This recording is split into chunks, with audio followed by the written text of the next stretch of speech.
I think what's interesting is when rationality turns into something irrational, and it's hard to understand. Even if it's could be dissected into a complete mathematical equation, but perceptually, you don't see that, and you don't understand. You think it's magic. The more you see it, the more things it brings you to your mind and to your vision. So I think that it's interesting to stop for more than 1 second in front of something that you like to watch, and then many meanings come up from that, and then you actually become a believer. you know, because everything comes from what you're seeing. How does the idea of infinity came to you?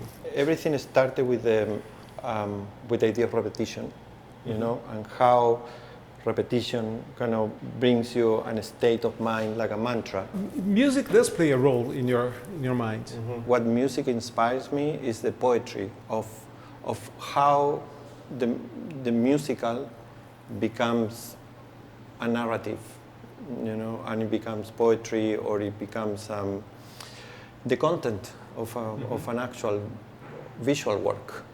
The way our design is in a way that there is no one way to see the works. The fence has a pattern of vertical lines that makes the fence, but in some areas the fence is more open and more closed. So that means that you don't have to necessarily pass only by the wide thresholds. You can also go squeeze your body, Create your path. And create your own path. You've created a system of colors based on a palette which is very unique, because in the case of this installation specifically, neon. Neon is not a color you can control so much. Right. As an artist, you're like playing with a palette that changes as you paint. And also you're dealing with perception, which is triggered also by reflection, by light conditions and everything. How do you address the issue of color? As I experiment with the piece called Doble Diamante, it's the first time that I put together two different colors of neon. It's not just one color, it's not just one green or one orange. It's what happens if we put them both together. There is another element about your work which is, in a way, metaphorically, which is the use of the one-way mirror. You know, the device used in interrogation rooms. So there is abstractly, there is a sense of surveillance in this exhibition. Without the people, art doesn't exist, you know.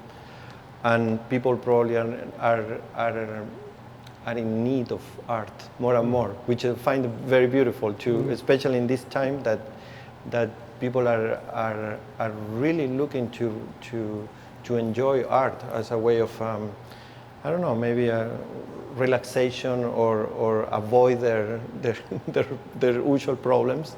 The few experience that I've had with art since the world has reopened has been a lot about people trying to absorb something for them to carry it.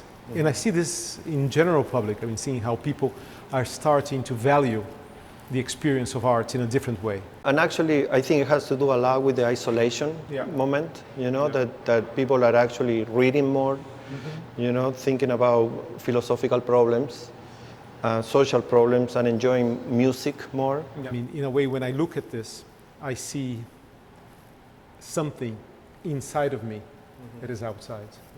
And so this is, in a way, a gift, and to have a change in speed and in life.